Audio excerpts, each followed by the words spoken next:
I hope that all of you are here for the panel on Romantasy. I was going to say, if you're here for the panel on horror, you are in the wrong room. I have no idea where it is. So, I will read the panel description for you first. Romance fantasy books are all over bestseller lists and social media. What makes a good romantasy? What about other related subgenres like paranormal romance, gothic romance, and sci-fi romance? Let's talk some tropes and name names. I am your moderator for this evening, Dane. I have one paranormal romance involving a werewolf, but I love reading more than anything in the world. I'm so thrilled to be able to moderate this panel, and I would like to ask each of my panelists to introduce themselves. Tell us a little bit about yourself if you like, and why the Romantasy panel. Mary. Okay, let's see. Oh, I should also say, she, mom, hey lady, I will answer to all of those. Romantasy, it covers so much of our wishes and dreams, I think. It's a matter of perspective about not just romance as we know in the modern term, but the books bring us comfort in any case, because you know the methodical will end up in whatever happy ever after something. And then even when you start throwing in werewolves and things of that nature and aliens, it's still going to be that level of romance of the classic term and not just the modern one. I will also admit that I'm currently on a board with the Jane Austen Society of North America Minnesota chapter, and so this bunch of people talks about all the tropes. So it's interesting to be part of this group too. Hi, I'm Paige, she, they. I'm a local artist. I show up at like pop-up events and at different conventions in the area. I just randomly got into romance because my friend read Crown of Thickening, and I loved it. And like she just shoved it in me and was like, read this. And then I've just gone down the rabbit hole. Hello, everyone. I'm Samuel T. Weston, he, him. Go ahead and call me Sam. I am kind of new to all of this. My background is I'm a fantasy filmmaker. I make fantasy movies, but I am actually brand new to the Romantasy genre. I'm literally 2/3 of the way through Fourth Wing right now at the recommendation of a friend of mine who does write Romantasy and has many, many thoughts, which I don't feel confident representing her thoughts, but she has them. And I have learned a lot just from hearing that, that bit alone.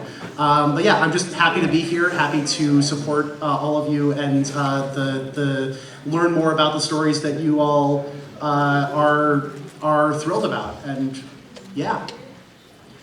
Okay, we're going to start off with a nice, easy question. What is Romantasy?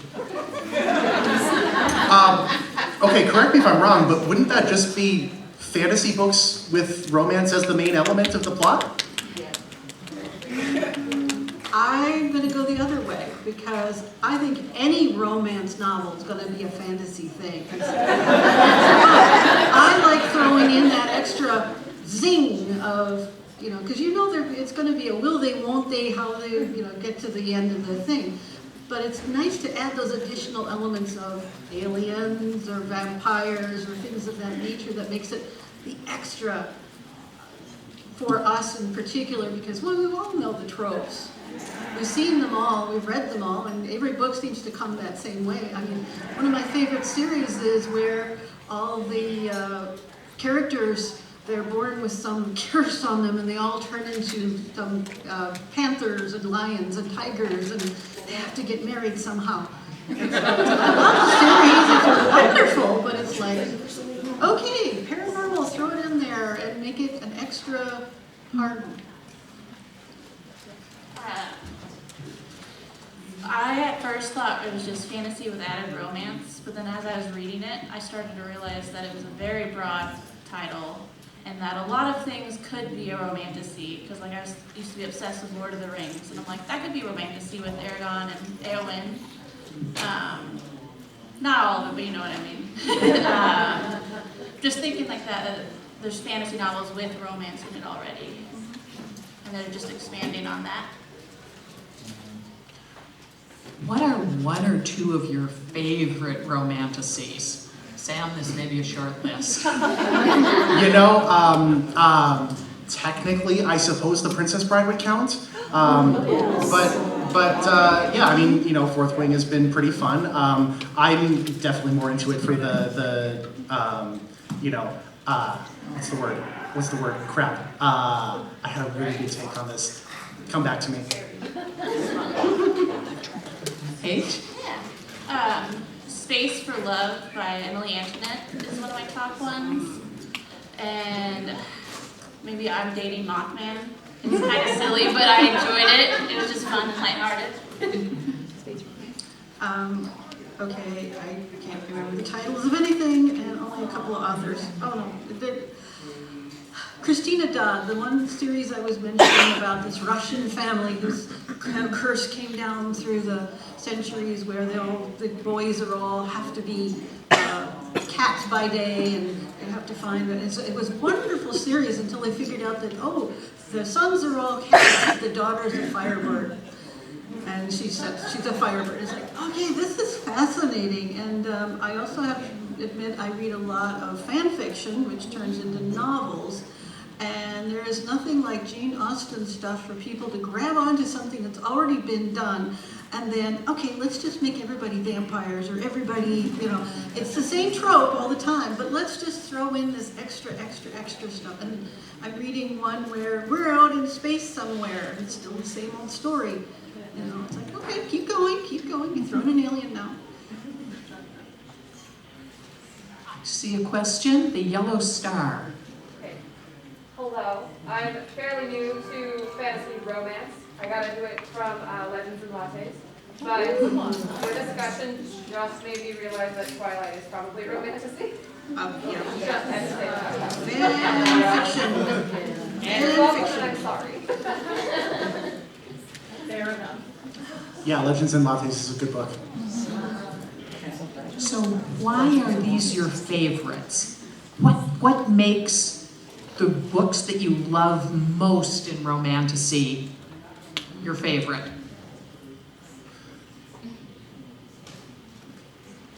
I'm going to go back to the predictability, because you kind of know what's going to end up, but you're going to find, you know, what is the path you get to. For me, you know, I cannot read a book that's new at night when I'm going to bed, because I have to finish it. However, if I'm going to read something like the fantasies, and I've read, you know, this Romantasy, it's going to have all this extra stuff in there that will comfort me, and it's time for sleep. And if I don't finish it, darn. It's more like she said, you know how it's going to end, but I also just like the journey. It's kind of out of my realm that I'm in, so I can like just stop thinking about the world, and I'm focusing on the alien, the Mothman, something like that. And I want to correct, I said Eowyn and I meant Arwen. I'm nervous. You know, this might be a bit of a hot take, but I like to see when two characters make it work together and, you know, are able to, you know, make really cool things happen as a couple. Yeah. To me, that's part of the fun of romances in general, that you have the people who should never work together, but they are at the same time exactly right for each other, and by the end of the book, they find a way to make that work. For me, that's the heart of a romance. Just, they belong. And then with fantasy, they're just doing it with magic and dragons. Yes, something extra. At the same time, we can throw in Bridgerton. I'm Bridgerton tonight. Yeah, but it's kind of history, it's definitely romance, and yeah, there's a whole lot of fantasy going on there. Maybe in some people's minds, it may not be fantastical. Okay, what makes something a romantasy instead of a paranormal romance, a gothic romance, a sci-fi romance, a futuristic romance. One side of the line is romantasy, the other is something with romantic elements. Where do you draw that line and how?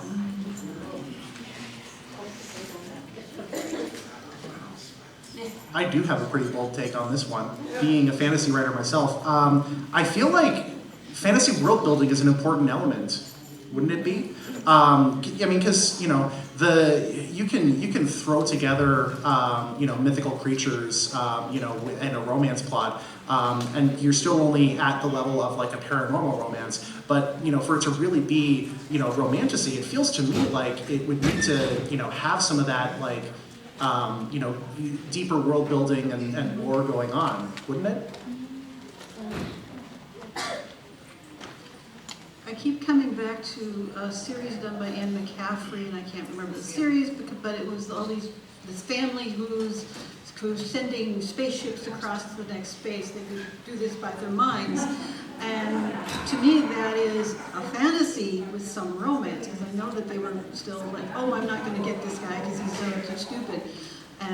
But that's the kind of thing I think is the science fiction with romance thrown in. But it's not a romantasy where I think, does that make sense? Any sense? Why can't I think of titles? I'm sorry. The Roman, Dane. Yes, thank you. Yeah. You know what I mean, though. It's like, it's science fiction and fascinating world building, and then there's some romance thrown in, but it's not really romance.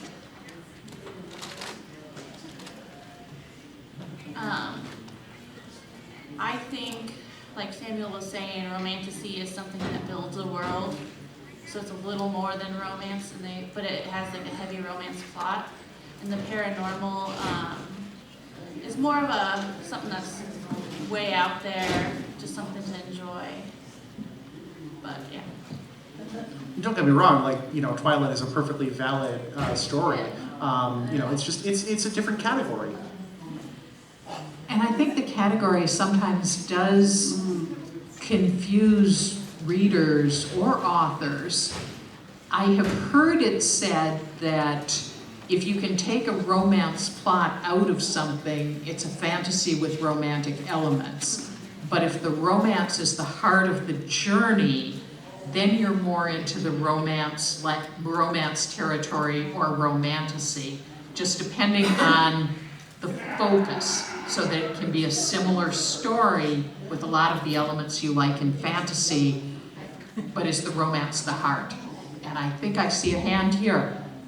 I accidentally started reading Romantasy.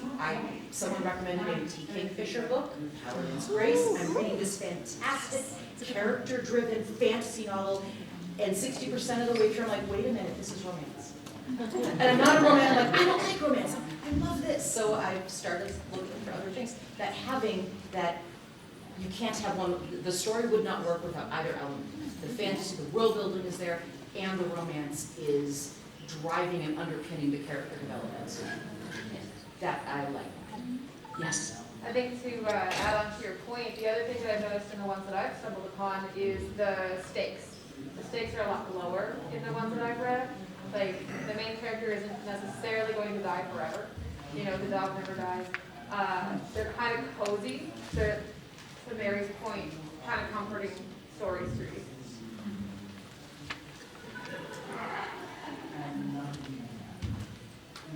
A trope is I see a couple of hands up, so we'll take those before I go on with my next question. I think I saw yours first. So I have to disagree. Romantasy isn't necessarily cozy.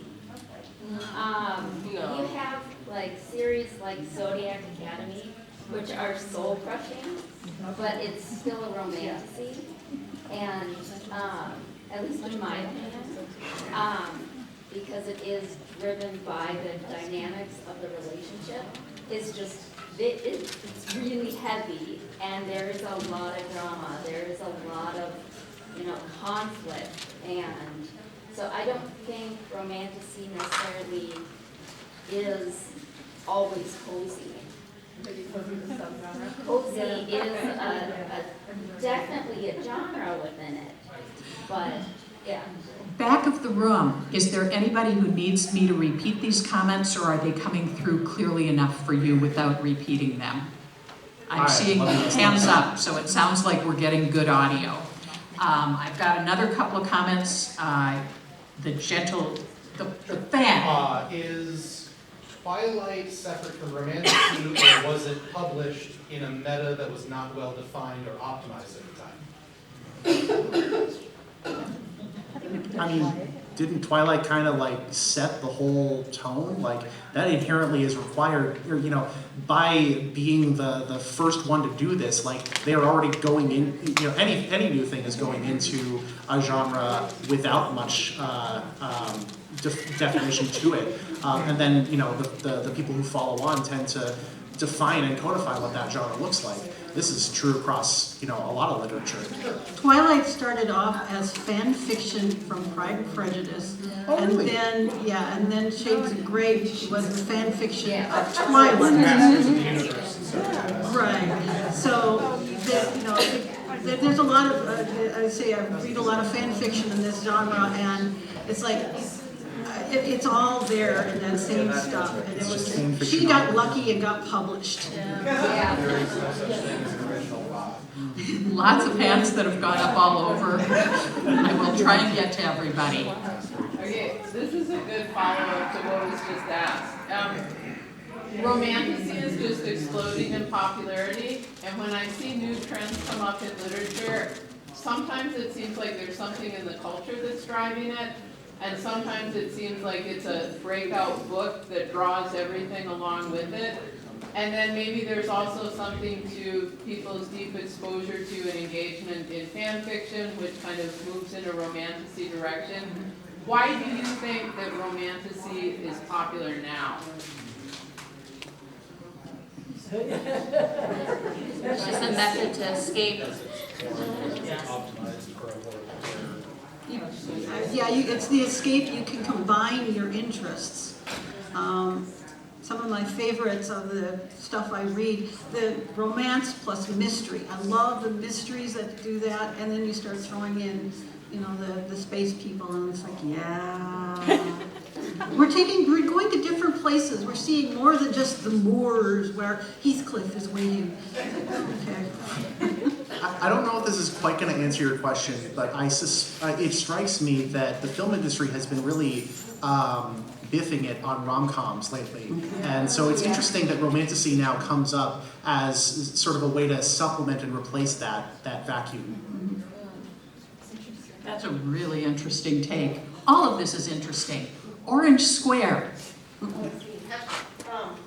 So we talked a little bit about like Jane Austen and like history, and kind of want to get your idea of like how the characters, especially because most of them focus on female characters as the heroine, but how they've kind of evolved, not just because like Jane Austen and Pride and Prejudice, you know, we start talking about women who, you know, take some control over their own destiny in a little bit, and there's a panel on Heroine's Journey tomorrow morning.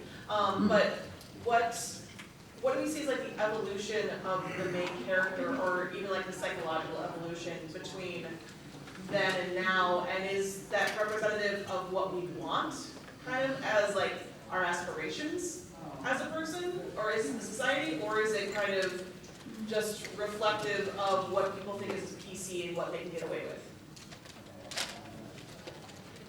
with? Sorry, it's complicated. You can let somebody else answer my daughter.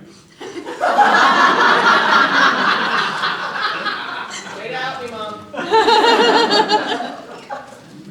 Okay, I'll try and take this one as moderator. It seems to me that over time, what we expect is different. So when you see Regency romances written today, they're often, I think, a person with modern sensibilities dropped into Regency times, because we probably would not be happy reading about a person who had grown up in the Regency culture and was fitting in better with the Regency culture. So I think there always is, to a certain extent, a shift to what we in our culture today expect from heroines and heroes, and some of it is, I think, very aspirational in terms of we are writing fantasies, and perhaps these people are not worried about children who wake up in the middle of the night sick, and dogs who die, and paychecks that don't come through unless that's part of the story. So I think it's a combination of culture and aspiration, and I definitely think it has changed over time to reflect who we are. I know there are more audience questions, and really the panelists get to talk. Blue. Yes.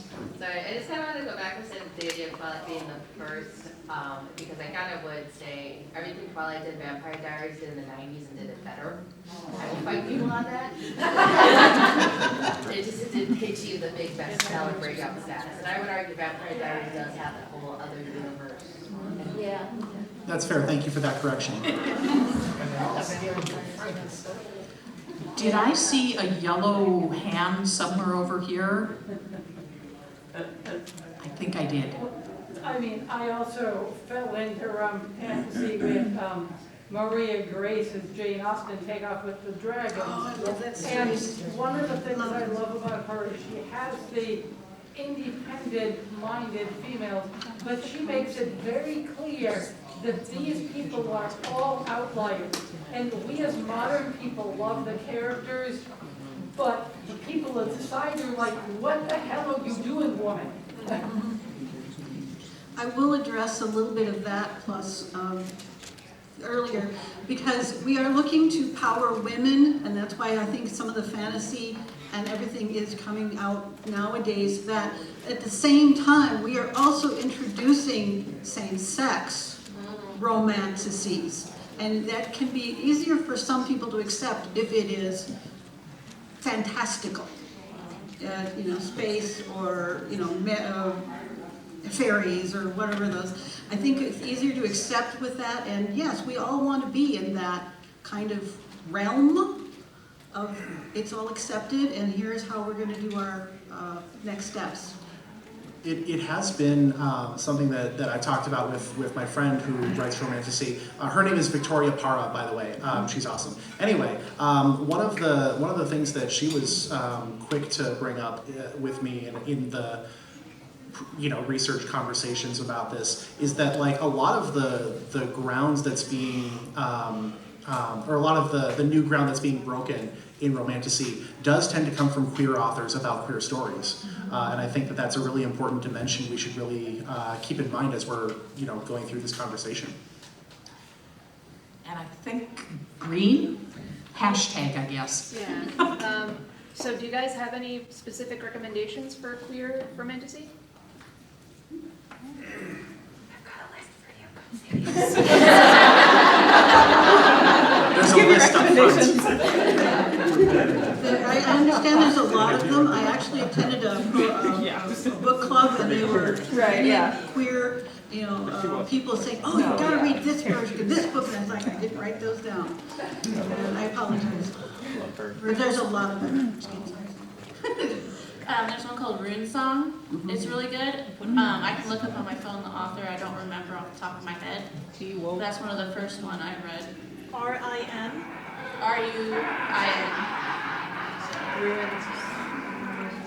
There is one that isn't exactly Romantasy. It's something like All the Light in the Stars. It involves a donut shop, aliens, and a violin prodigy, which is truly fantastic. It works and it shouldn't. The light from Uncommon Stars. The Light from Uncommon Stars. I've heard about the donut shop. Pink circle or magenta circle. Well, in answer to the question of why is romantasy so popular now, I think a huge part of that too has to do with TikTok popularity and social media. TikTok, yeah. But then my question there is I think a lot of things that aren't always good romantasy get super pushed, and then you find yourself trying to read Powerless or something. And how do you guys filter well written, not well written, but just good romantic romantasy versus like this romance by a child. Goodreads. Yeah. Yeah, Goodreads. What kind of Goodreads salesy? Goodreads likes columnists. They rate that pretty high. I don't know how well this applies specifically to the Romantasy genre, but in general, literary critics are a really good way to, weed out like what are the actually good things worth checking out. They tend to go into their job of reading through these things to figure out, okay, who's the target audience for this? What are people going to get out of it? And I think that like if you're able to cultivate, a set of critics whose opinions you trust, that can go a long way toward finding not just romantasy books, but books in general that you're going to love. I'd say libraries, bookstores, the people working there are going to be really ecstatic to give you recommendations. If you happen to like live in the Minneapolis area, Tropes and Trifles. Yeah. I was just, except they're closed on Mondays. Oh. I went there on a Monday. I'm devastated. And someone here mentioned Uncle Hugo's. I'm not sure that got picked up by the rest of the room. Yellow X. So relating to discussing things that are getting popular via social media, I feel like the term romantasy started becoming coined around 2020 when it was becoming popular. So obviously the genre has existed before then, but it's been kind of like stuffed in other areas. So I'm curious about what your opinions are with the drive behind suddenly having a new term for something that's existed before and how that's affected like the fandoms, how we find out about it, where we're, are people getting book contracts because they're kind of filtering into a popular term, and how is that affecting the quality of materials that we're currently getting? Sorry, it's a loaded question. It's a good question. I'm going to let somebody else start. Sorry, as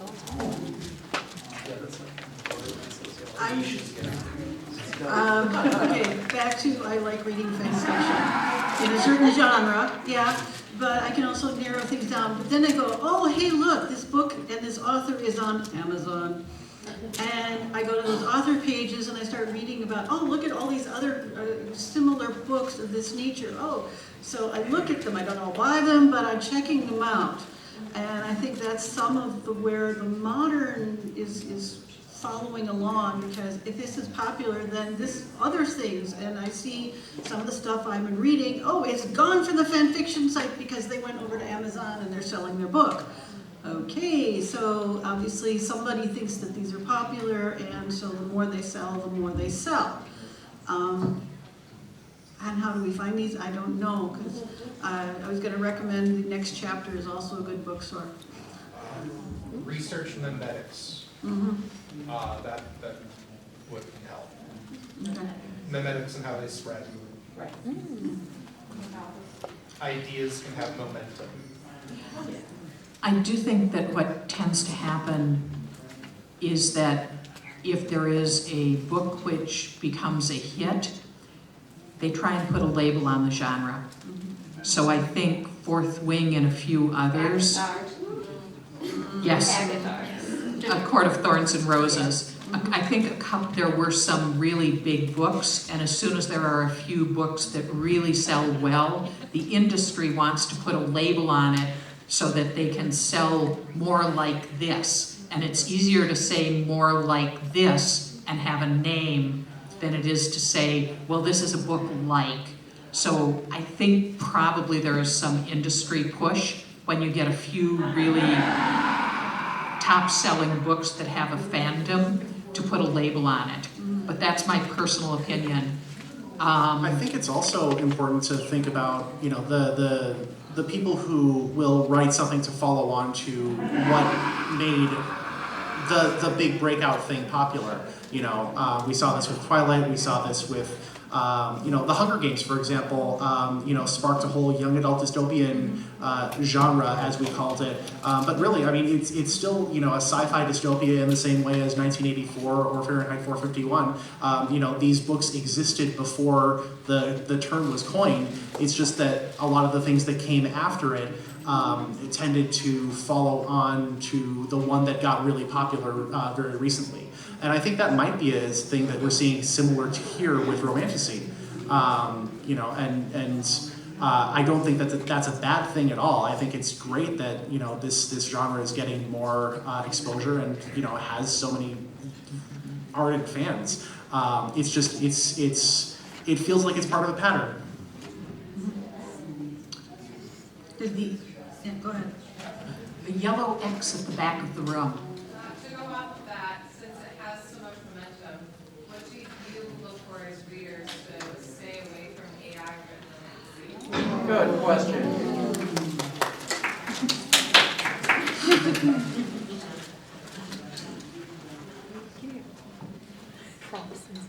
I have the privilege of working in the film industry, and unfortunately there's already a lot of people involved in every step of the process. So when I watch movies, it's, there's union protections and stuff, and so I don't have to worry as much about AI. As far as the literary space, yeah, I'm terrified for you all. I'm sorry. This is a scary time, and I don't know, I know there's disclaimers that people will put on the front of books these days of this was not made with AI, but that is also something where somebody could lie. I'm not saying this happens, I'm just saying that it's possible. It's hard to establish trust. Yeah, it's hard to establish trust, like you said.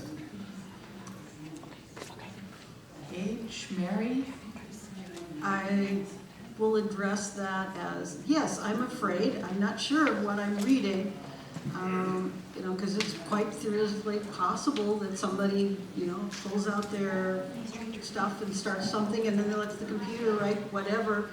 And AI is getting so very good at making sure there's nothing wrong, In the past you could tell oh, you've got 7 fingers on one hand in the pictures, but how do you see this in a story that you're reading? And again, you could, if something's done printed and then they throw it on Amazon, and who knows if it's, a real person or just a computer writing it. And yeah, that's a frightening thing right now. Unfortunately, it's still literature, and who knows if it's applied to real people.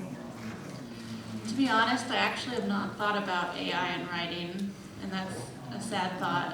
As an artist, I'm mainly thinking about all the AI art that you can run into at cons and all that.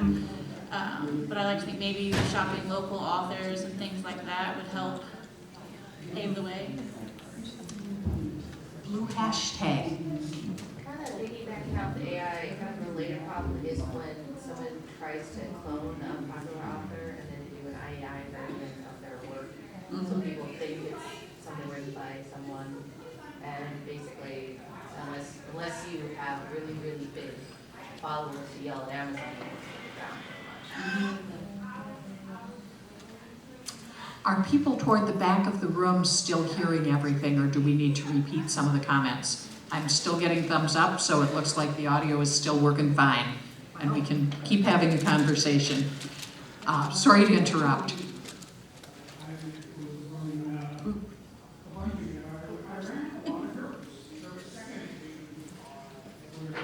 I think one of the answers is just, to some extent, real people and real authors. If it's someone you follow and you're getting real newsletters and stuff, then that's one, well, they could be using AI, but you know them as the person, as the author putting out stuff. And one of my authors turned me on to Book Funnel as a place where authors put up free or sometimes paid books. But it's a great place to go find lots of new writing. And then I go, that was really awesome. Now I'm going to start buying regular books.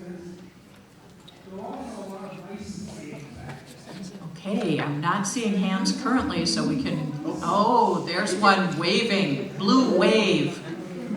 I would love to hear a little bit about your opinions about about the difference or Venn diagramminess of like romantasy and smut fantasy and what like, and I say smut fantasy in a loving way, like where those things are overlapping and the kind of awesome span of what's available for folks depending on what they are comfortable with.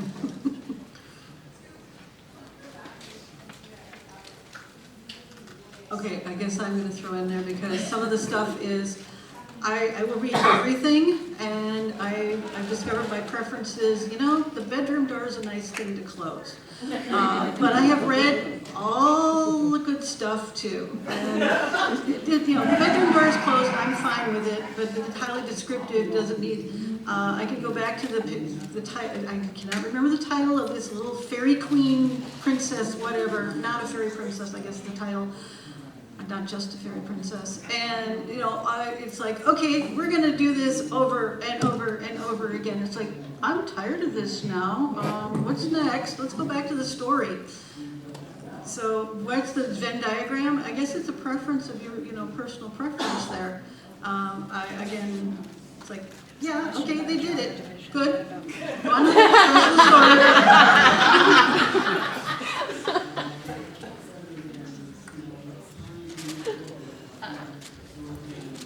I grew up reading a lot of fan fiction on AO3, so that was my introduction to that sort of material. I don't know, I was honestly afraid to apply for this panel at first because 3/4 of what I read would probably be considered smut, but I think they overlap. You know, in the same way that we were just talking about how cozy fantasy is a circle within the Venn diagram of romantasy, I think that smut is also a circle within that Venn diagram. I don't think that there's, it's, you know, you can have fantasy smut, you know, that is romantasy, but not all romantasy is necessarily smutty. And I think, you know, these things can coexist. Are there tropes you would prefer not to see in a romantasy? Now, a trope is things like enemies to lovers, friends to lovers, many things to lovers. There you go.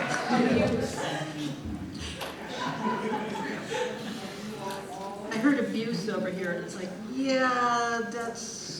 Somebody mentioned a book about something that just felt like it was all rape. It wasn't physical rape, but it felt like rape. And it's like, yeah, you got it. It doesn't belong. Yeah, it's not very romantic, I think. Dark romance. It's very dark. Yeah. It's not your genre. Another genre. Yeah. I haven't encountered this myself, but I have heard some discourse around the use of males and females to refer to men and women, and just, you know, the animalisticness of it all. And I think that it does have a way of both A, dehumanizing people, and also B, you know, instilling some inherently transphobic ideas. And I do worry about that, even if I myself have not read it yet.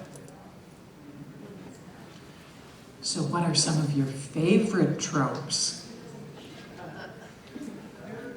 Enemies to lovers, always.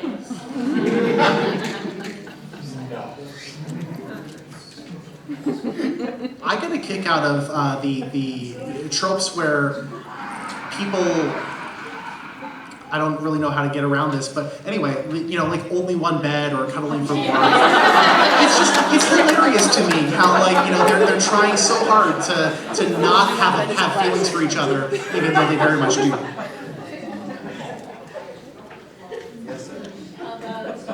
My particular favorite is, I've lost my powers, teach me how to be human. Oh my God. Nice.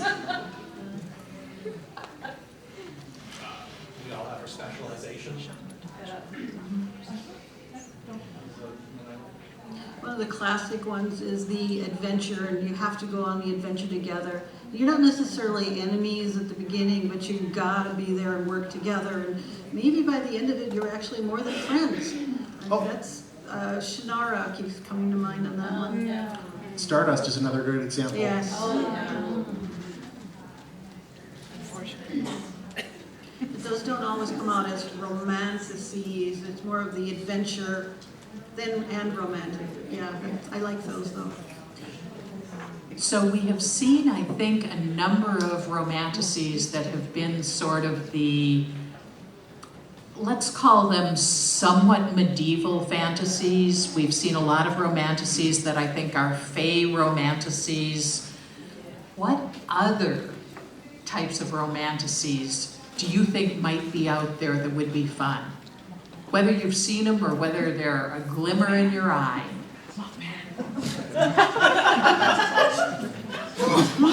It'd be pretty neat if we did Isekai. I've seen ones based around like Shrek. Shrek is love, Shrek is life.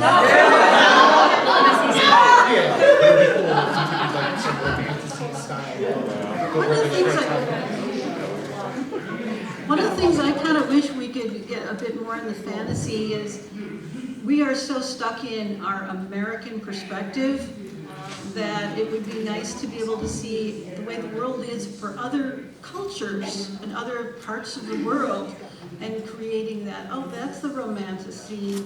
And say, yes, they still have fantasy romances in other cultures too. So I'd like to see more of those available. Ah, more hands. I'll take the pink X and the black toward the back.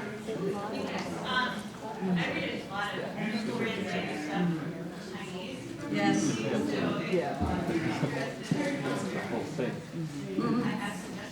Excellent.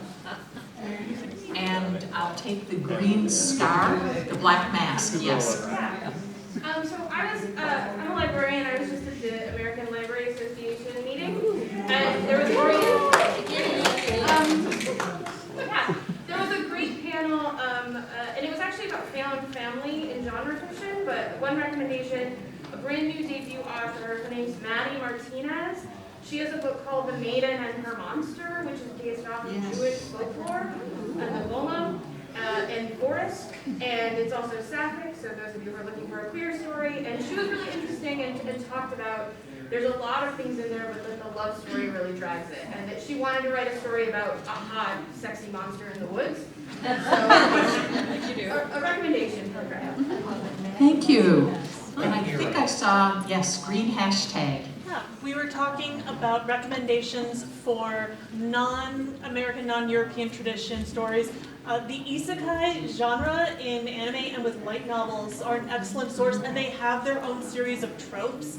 You have the tea party rescuing the person from, oh shoot, you would know more. My friend would know more. But there are things, any of the villainous stories would be excellent examples of places where you have multiple different kinds of romance in a generic fantasy setting, but because it's coming from this isekai and this Japanese tradition, it's the same flavor of Ascendance of a Bookworm and My Life as a Villainess, All Roads Lead to Doom, and actually name one more. Lady Albert is Courting Disaster. Yes! Sounds great. Lovely options. Light novels are novels, they're not just comics or anime. So if you want to dabble in a different spin on fantasy romance, you have a whole new world to open up for you. Thank you. As an anime nerd can confirm, yes, the villainous subgenre of isekai is a really great mine for you all to dig into. Oh yeah, Seventh Loop is another one. I see orange X. Not quite romantasy in the traditional way, but ice kind of barbarian. Oh, Warning, it's a little much. But honestly, I kind of stay more for the world building than anything else. So. Thank you. Yes. My question's more general, and I'm hesitating to ask it because I don't want to start a debate, but given the conversations about how each of us have a certain tolerance for the genres that we're reading, the popularity and influence of book talk. And this is something I struggle with. I just recently read a book that I forced myself to finish, and I'm like 12 pages away, and it's just so bad that I don't even want to finish it. What is your, I'm done. I gave this book 50 pages, 100 pages. I gave this series 1 book, it's 2 books. Like, what's your, this just isn't going to get any better. Just recently, for my birthday, I was gifted a book called Pounded by Produce. I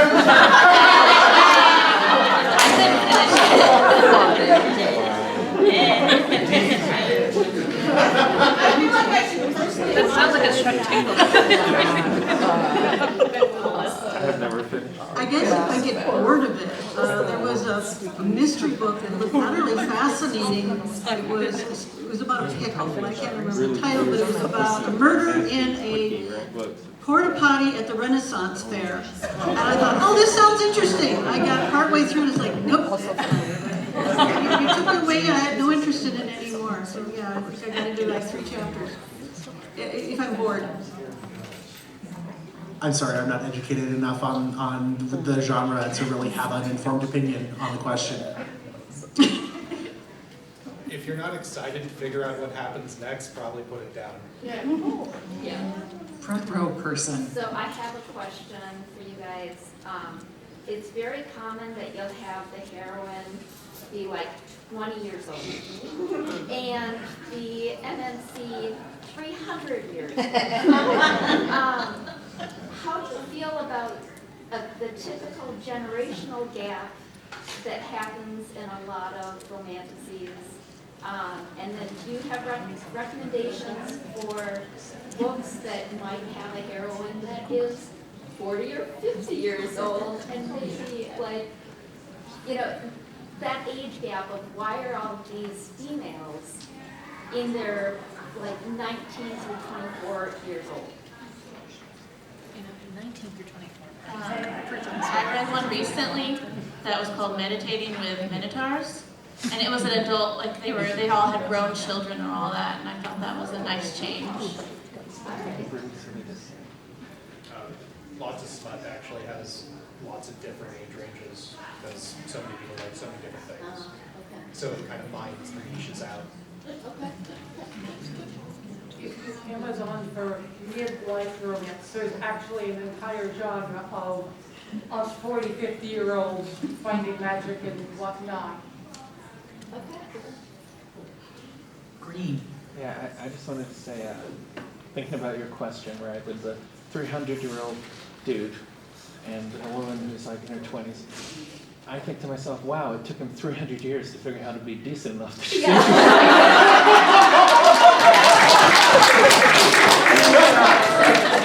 300 years of practice. The person in the front. I can't beat that joke.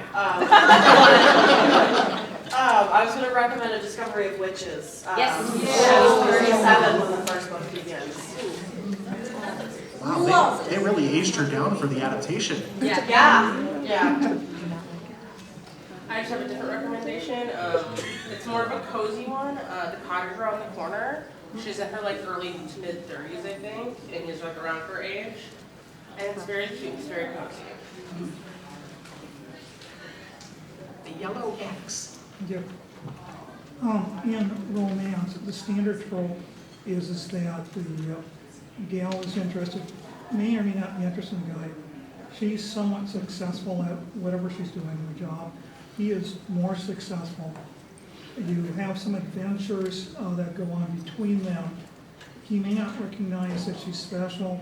She may not either, but what happens, you build to a crisis, it falls a little bit, and then they get together. And so typically the guy is more successful or slightly older. How much is Romantasy sort of following the standard sort of trope? Now you can change it, they can be the same genders and that types of things. Of course, what people have read, has it been more of that trope or is it different?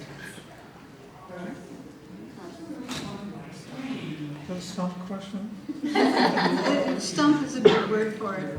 I will admit one of my least favorite movies was Leap Year. It made me so angry. Because it's like, lady, you don't know this guy you went on an adventure with. Just because you went through travails together, you're ditching the guy you've known for years. And I just, so there's your happily ever after? Really? You know this guy? So that's kind of like what you're talking about there. You know, going through this, do you know each other? I guess is where I'm looking for it. I think sometimes part of it can be that it depends on who your point of view character is and who has the most growth, and that can happen either for a male or a female in the traditional heterosexual romance, but often what I have seen in romances, and there are certainly many romances that break all kinds of things, is that the journey tends to be from less powerful to more powerful for the character who changes the most, and that is, in many romances, the female protagonist. Not all, certainly, but I suspect it may have to do in part with the character arcs in the story, which is not a great answer, but that's what I would perhaps offer. I see more hands. Magenta circle. Thank you. Kind of building off your leap year comment, what are other things that almost like take you out of it? Your suspension of disbelief just cannot go that far. It just like takes you out of the story. Well, with fantasy, the thing that's missing is like, no, that can't happen. I don't care how fantastical this is, the magic doesn't work that way, or the werewolf doesn't do this kind of thing, or whatever it is, the space alien. That'll take me out, and it's like, no, my belief is gone, I guess.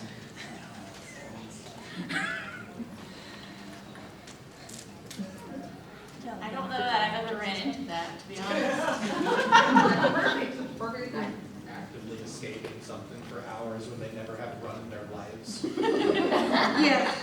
I think on a similar level, if a character does something that's completely out of left field, it's going to need a really good explanation really fast. So similar to the whole world building magic side of things. I think that these two are part and parcel with each other. And I saw a blue hashtag, I believe. Okay, let me preface this question with, I started reading romance novels, Regency romance novels, in 1983. No, hold on. The question is, the statement, first of all, is the amount of sexism in those books was amazing. Yes. I know it's changed quite a bit over the years, but I still keep finding characters that I just want to slap. Okay, you have any comments or thoughts on that? Sexism in Romantasy genre. I want to slap them too. But you encounter a lot of that still? It's still around because it's still part of the trope. Right. In particular, you know, nowadays it's not just the girl who's like, you dingbat. It's the guy of, get off over yourself. Right. And I want to slap you upside the head to get you to, you know, it's not that you're blind or you're just not there. And so that kind of affects but it's still part of the fantasy world too. And that's still, I don't know, I'd go back to Anne McCaffrey and all of the Wares of Pern and all of those stories of like, right. Okay, we are getting toward the end of the panel. I will take one more question and then we'll do a wrap up. Green. Oh, I feel so honored if I'm the last. I'll try and make it one question then. My thing is going back to the idea of AI that, you know, it's a rising concern in art and all other places and spaces. I was just curious if any of you had any like local Minnesota or Midwest authors that are in the Romantasy, and I'm more of a smut level on everything. But I'm just curious if there's somebody that we can make sure to keep on our radar specifically here and close to home to make sure we nurture them here. And I don't know if you don't have anybody, if everybody else has somebody who's local here, I'd really love to hear it. Just because it made me think that I don't actually know many homegrown smut writers that I have been reading. So. There was one, I met the authors in Fargo a couple of years ago, or something about you cannot waltz into Tudor. It's a sex romp that, where they decide they're going to go back to the Tudor era with Henry VIII, and they find out that he's really cool, so they start working with some of the other people like Anne Boleyn and the heir died.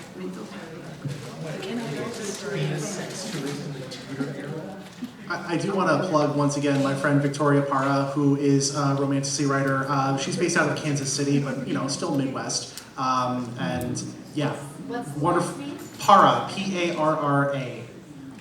Yeah, great mind, great, wonderful storyteller. I know her through World of Warcraft, but yeah. Amanda Newson. I would have to look up on my phone to spell it for you. But she's a very good author. And also I suggest going to like Tropes and Trifles. They have a lot of shelves that are just local authors.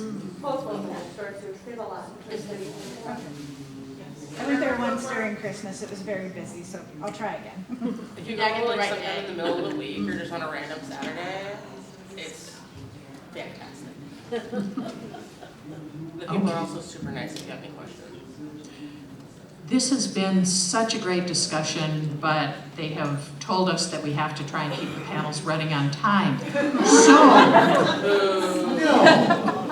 I want to give each of our panelists a chance to say anything they didn't get a chance to say during the panel. And if you want to talk about yourself, some work that you have, book or other thing, or where you're going to be at the conference, if people want to find you again, go for it. Mary.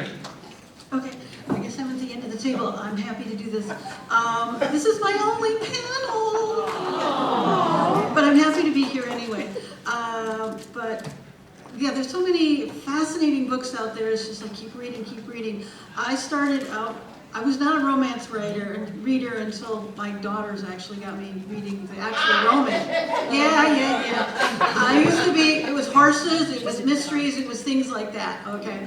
And then I stumbled into fan fiction, thank you Stargate, and science fiction, and all of that. So it's the whole thing's grown out. And I stumbled into Jane Austen. No, it's crazy, I know. And then I met, this is going to be an advertisement because I'm with the Jane Austen Society of North America Club, and we meet like once a month to discuss not books, but all kinds of things about the Regency era and stuff like that. And not just Regency, but yeah, we got to listen to the writer of Bridgerton interview. It was in person. Yeah, it was a personal interview.